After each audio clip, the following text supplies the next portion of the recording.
Have you ever wondered why the aviation industry is stuck with only two major players? Boeing and Airbus dominate the skies, but this duopoly has led to massive issues, from production delays to safety concerns. Today we're diving into the industry's desperate need for a third competitor and why China's Comac might just be the answer, or not.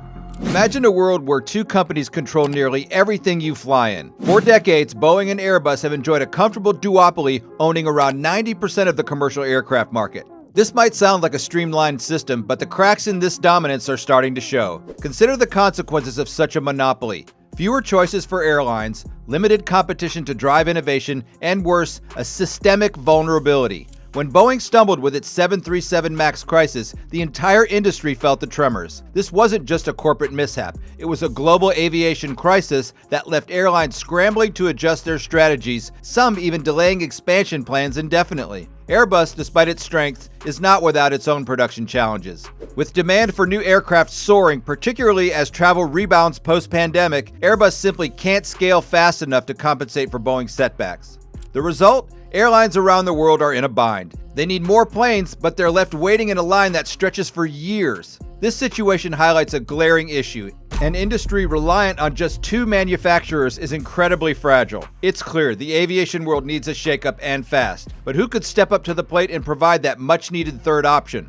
As the aviation world searches for a savior, enter Comac, China's ambitious aerospace manufacturer. You might not have heard much about Comac, and you wouldn't be alone. Outside of China, Comac is virtually unknown, yet they've been working tirelessly to challenge the Boeing-Airbus duopoly. But here's the question: how does a newcomer from China plan to break into an industry so firmly entrenched by Western giants? The centerpiece of Comac's strategy is the C919, a new narrow-body jet designed to compete directly with Boeing's 737 MAX and Airbus's A320neo.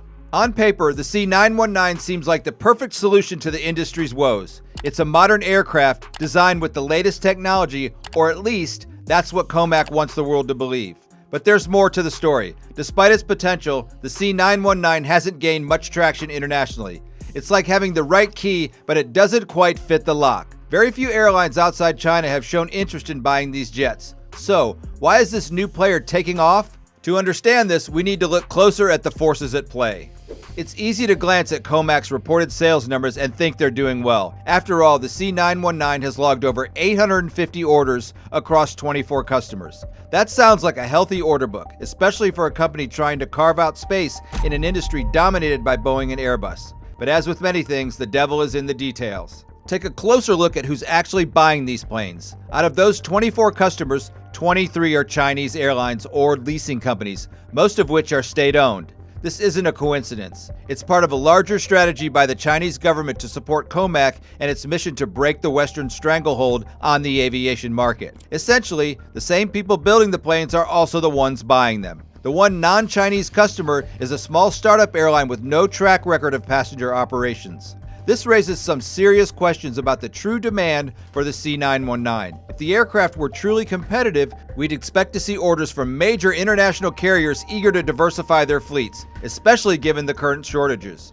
But that hasn't happened. The lack of independent, non-Chinese buyers suggests that airlines outside of China are skeptical of what Comac is offering. The skepticism isn't without reason. The aviation industry is notoriously risk-averse, with safety, reliability, and performance being paramount. Airlines can't afford to gamble on an unproven product, especially when passenger safety and operational efficiency are on the line. So, what exactly is keeping the C919 grounded, metaphorically speaking? The answer lies in the plane's performance and production issues.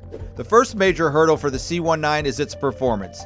Aircraft performance isn't just about getting from point A to point B, it's about doing so efficiently, reliably, and safely. The C919, despite being a new design, struggles in these areas when compared to its established competitors. One might wonder, how can a brand new plane fall short of models based on decades-old designs? The issue lies in the C919's components and technology. While Comac aimed to create a state-of-the-art aircraft, the reality is that they are heavily dependent on Western suppliers for key components, many of which are not the latest versions. This is a significant setback because cutting-edge technology is crucial in an industry where every percentage point of efficiency counts. The C919's engines, for instance, are a prime example of this technological lag. The plane is powered by the LEAP 1C engine, which, despite being part of the advanced LEAP family, is essentially a detuned version that doesn't match the performance of the LEAP 1A and 1B engines used by the A320neo and 737 MAX. This compromise significantly affects the plane's range and fuel efficiency. With a maximum range around 3,000 miles, the C919 falls short of what airlines need for many routes. Moreover, efficiency analysts estimate that the C19 is 5 to 10% less fuel efficient than its Western rivals. In an industry where fuel costs are a massive part of the operating budget,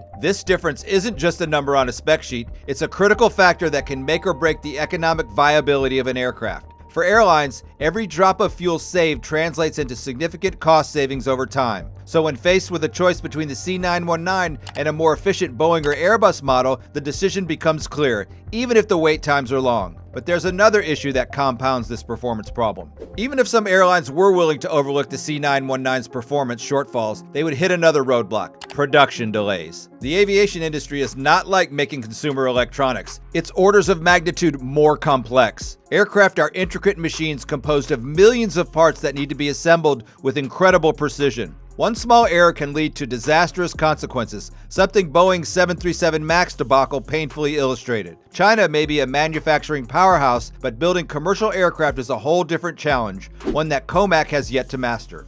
Since the C919's production began in 2011, only 10 planes have been delivered. That's fewer than one per year. In contrast, Boeing and Airbus each produce over 365 planes annually. This slow pace is a major issue for airlines that need planes now to meet growing demand, not years down the line. Comac has ambitious plans to ramp up production with a target of 150 planes per year by 2030. But even if they reach this goal, it will take them well into the 2030s to fulfill their current backlog of orders. In an industry where time is money, such delays are unacceptable. Airlines need to be able to rely on manufacturers to deliver on time so they can plan their routes, manage their fleets, and grow their business. Unfortunately, Comac's production timeline doesn't inspire confidence. This situation brings us back to the central question: is Comac truly ready to challenge Boeing and Airbus, or is it too soon to see them as a legitimate third option? So where does this leave Comac and the broader aviation industry? Despite its current struggles, Comac is not a company to be underestimated. Both Boeing and Airbus are acutely aware of the potential threat posed by this emerging competitor. The backing of the Chinese government, combined with the sheer size of the domestic market, provides Comac with a strong foundation from which to build. Looking to the future, it's possible that Comac could overcome its current challenges. If they can refine their production processes, improve the efficiency of their aircraft, and perhaps most importantly,